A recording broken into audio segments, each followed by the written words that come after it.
ভাবছিলাম যে প্রচুর শীত যাবে জানুয়ারি মাসে, কিন্তু না। আজকে গত 2 দিন থেকে আজকে দ্বিতীয় দিন আজকে সকাল থেকে রোদ ওঠা শুরু হয়েছে। আজকে মনে হয় রোদটা ভালোই যাবে। আসসালামু আলাইকুম। আজকে একটা বিষয় আপনার সাথে শেয়ার করি। তাই সকালে ঘুম থেকে উঠে দেখি যে সকাল থেকে লাল সূর্যটা দেখা যাচ্ছে। এই দেখেন, একদম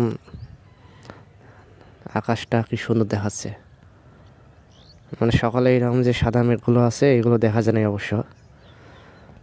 তো ভাবলাম যে একটু আপনাদের সাথে শেয়ার করে, যে ভাবছিলাম কি যে জানুয়ারি মাস পড়ছে, জানুয়ারি মাসে তো প্রচুর শীত, মানে খুব ঠান্ডার চাপটা বেড়ে যায়। তাই মনে হয় কয়েকদিন যে হারে ঠান্ডা গেল, ভাবছিলাম যে মনে হয় থাকবে 10-12 দিন, কিন্তু 3 দিন পর এইরকম গতকাল থেকে তার আগ থেকে আর কি সূর্য দেখা যাচ্ছে, মানে সূর্য দেখা দিচ্ছে আর কি সকাল থেকে। দেখেন, মানে সকালে এই সাদা মেঘটা ছিল না, একদম পূর্ব দিকে আকাশটা একদম নীল ছিল। পরবর্তীতে সাদা মেঘগুলো এসে সূর্যের একটু তাপটা কমে গেছে আর কি, তার তাপটা আমরা কম পাচ্ছি। এটা হচ্ছে আমাদের ধানের বীজতলা। ধানের বীজতলা আমাদের গ্রামের ভাষায় বলে বিছন বাড়ি, মানে বিছনের কাছলা। এই বিছনের কাছলার বয়স হয়েছে আজকে চলছে 19 দিন। ভাবছিলাম যে মনে হয় বিছন ভালো হবে, কিন্তু যে হারে আশা করছিলাম সেই হারে মানে তেমন কারো ফলাফলটা আসে নাই।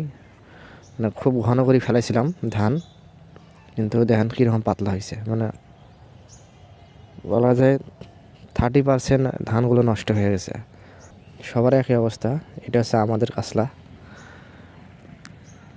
কালকে পানি দিয়েছি, আজকে সার দেব, দেখি কী হয়। বাকিটা আল্লাহ ভরসা।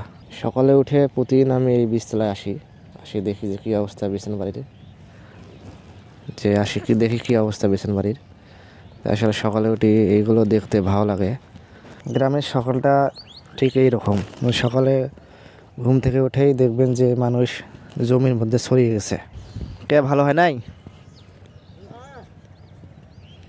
বিছন তো সবার একই অবস্থা।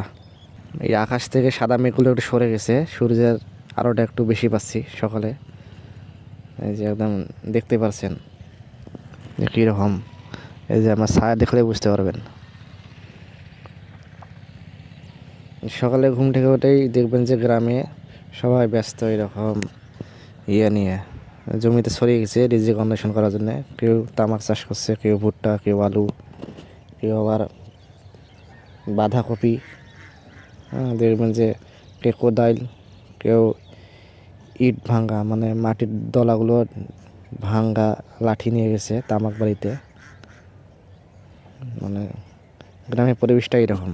সকালে উঠেই সবাই দেখবেন জমিতে, যে এখন যতই ঠান্ডা পড়ুক আর গরম পড়ুক, এখন যেহেতু ধান কাটা শেষ, এখন ধানগুলো এই জমিগুলো এখনও চাষ করে নাই, তবে কয়েকদিন পর আর কি চাষ করবে, জমিতে পানি দিয়ে চাষ করবে। এটা অবস্থা। শহরের মধ্যে এই জিনিসগুলো নাই অবশ্য। শহরের মধ্যে এগুলো কখনো পাবেন না। শহরের মধ্যে ইট পাথরের শহর, কিন্তু গ্রাম জিনিসটা এরকম। চারপাশে শুধু পাথর দেখবেন, আর পাথরের মধ্যে দেখবেন যে সবাই কাজে ব্যস্ত। এগুলো শহরের পরিবেশে এইরকম নাই, গ্রামের পরিবেশটা এরকম। তারা চাষাবাদ নিয়ে ব্যস্ত। গ্রাম বাংলা, আমাদের দেশটা 80%ই কৃষি উপর নির্ভরশীল। তা গ্রামে আসলেই বোঝা যায়, কিন্তু শহরে এগুলো কখনো বোঝা যায় না। গ্রামের মানুষ খেটে খাওয়া মানুষ, তারা প্রচুর পরিশ্রম করে। আর এই পরিশ্রম করেই যে ফসলগুলো হয়, শাক সবজি, ধান, ভুট্টা, এগুলো সব শহরে চলে যায়। এই গ্রামের মানুষ পরিশ্রম করে বিধায় তো শহরের মানুষেরা যে কোনো চাউল, ধান, ভুট্টা, খাবার দ্রব্যগুলো সব কিনে খাইতে পারে।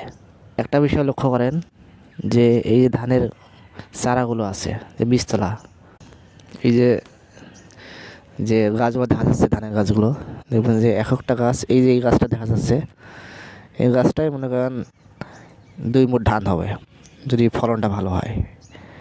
ধান যখন রোপণ করা হয় জমিতে, তখন এই শুধু এই একটা, এখন ছোটো আছে তো, যখন সার দেওয়ার পর বড় হবে, এই আমাদের গ্রামে সে ওয়া বলে, এই একটা ওয়া গাড়লেই 2 মুঠ ধান হয় যদি ফলন ভালো হয়। তাহলে চিন্তা করেন যে একটা জিনিস কত বড় গুরুত্বপূর্ণ জিনিস।